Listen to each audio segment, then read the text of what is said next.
Hello friends, चलिए शुरू करते हैं आज की स्टोरी। शादी के बाद सिया ससुराल पहुंची। सारे कार्यक्रम खत्म होने के बाद 2-3 दिनों में सभी मेहमान एक एक करके वापस चले गए, लेकिन उनकी ननद और उसके 2 बच्चे 4 दिनों के लिए और रुक गए। सिया के सास ससुर बहुत पहले ही इस दुनिया से जा चुके थे, इसीलिए उनकी ननद ने जितने दिन भी रही उसे भरपूर प्यार दिया ताकि उसे सास की कमी ना खले। भाई की शादी की सारी जिम्मेदारी ननद ने ही संभाल रखी थी। सिया ने उनके सामने ही घर के कामकाज को संभालना शुरू कर दिया था। अपने शांत और सुलझे स्वभाव से उसने सभी का दिल जीत लिया था। ननद इस बात से संतुष्ट थी कि उनके भाई को एक बेहतरीन जीवन संगिनी मिल गई है।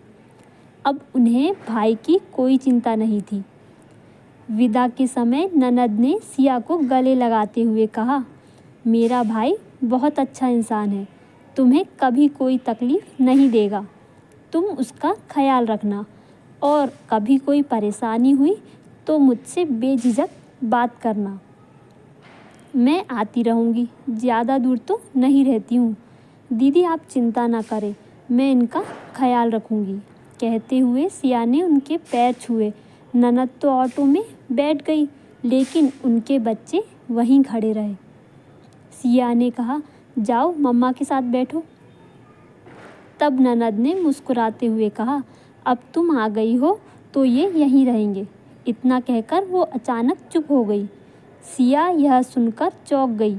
अभी शादी को कुछ ही दिन हुए थे, इसीलिए कोई सवाल पूछना उसे सही नहीं लगा। उनके जाने के बाद उसके मन में कई सवाल उठने लगे। उसे लगा कहीं दीदी इसलिए मुझ पर इतना प्यार तो नहीं लुटा रही थी कि अपने बच्चों की जिम्मेदारी मुझ पर छोड़कर मुक्त हो सके। क्या उनके छोटे शहर में बच्चों की पढ़ाई की दिक्कतें हैं? वह अपने पति पवन के ऑफिस से लौटने का इंतज़ार करने लगी। जैसे ही पवन आया, उसने उसे चाय दी और धीरे से पूछा, दीदी के बच्चे क्या यहीं रहेंगे? पवन ने शांत स्वर में जवाब दिया, दीदी के नहीं, वे मेरे ही बच्चे हैं। पत्नी की मृत्यु के बाद दीदी ने ही उन्हें पाला है, लेकिन उसके बाद पूरी करने से पहले ही सिया चीख पड़ी, तुमने मुझे यह पहले क्यों नहीं बताई?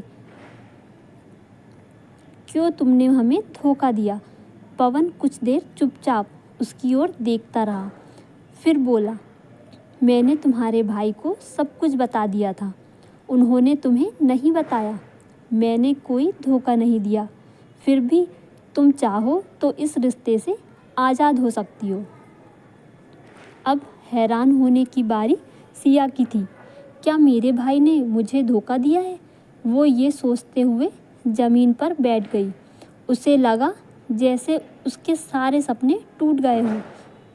अब कहने सुनने को कुछ बाकी नहीं था। वह थक कर सोफे पर लेट गई। उसकी ननद का अगली सुबह फ़ोन आया, बेटा हमने तुम्हारे भाई से कुछ नहीं छिपाया था, लेकिन अगर तुम्हें बच्चों से कोई परेशानी है तो वे मेरे पास ही रहेंगे, पर मेरे भाई को मत छोड़ना। उसने तुम्हें किसी भी भ्रम में नहीं रखा है।